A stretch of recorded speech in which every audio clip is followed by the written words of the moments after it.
sit back and enjoy. And we'll talk about that Kansas City series. I know it was a few years ago, but I think we'll talk about it. Okay. Martha, can you hear? Forget about the game. It's 8-0. Forget about it. Remember, listen to this. Okay. Joe, can you hear me up there? Okay. The following is an old school poem I will read at this time. It's not easy to do and really tougher to rhyme. I will talk loud enough in hopes that you will hear. Just sit right back, pop the top off your favorite Schaefer beer. That's for you, Joe. The series that Kansas City took. Hold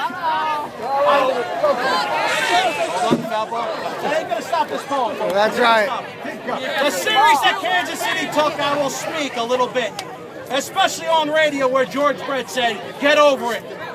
That's easy for you to say, Mr. Brett. I guess it's all the same. Well, George, I got something for you, and it was only a regular season game. You know the time in Yankee Stadium when they took your bat away? They called you out and you went out like the umps were your personal prey. George, I'd say take it easy. Would that be words to note? The way you ran out there dugout with your hands extended going for Billy Martin's throat. I can relate to that display. Look for the tape. I know that it's around. It was because I ran the stadium for 3 hours and didn't lose a single pound. Now I have proven my point. Ain't it all so silly? As for advice, Mr. Brett, you and I lack serious credibility. The Reds are next. What can I say about the Big Red Machine? Well, quite frankly, I can't say nothing because at that time, disco was on the scene. Sorry, Reds fans, this is old school and that team was really intact. Not to worry, Reds fans, your team will be successful the day disco comes back.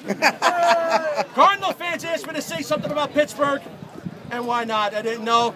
It's old school. The request was made, so people, here we go. The only thing I remember was Leland and Bonds in those Pittsburgh days. A spot came between them, and they went their separate ways. Leland is in Detroit, where people watching him, they say, so he never leaves the dugout, and he's down to 2 packs a day. As for Bonds, he went to San Fran to break a record instead.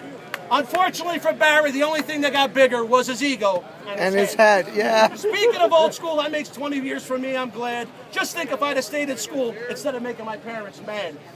If I stayed in school, it might have been a very different day. By now, I'd own a home, make 6 figures, and watch the game this way. Thank you very much.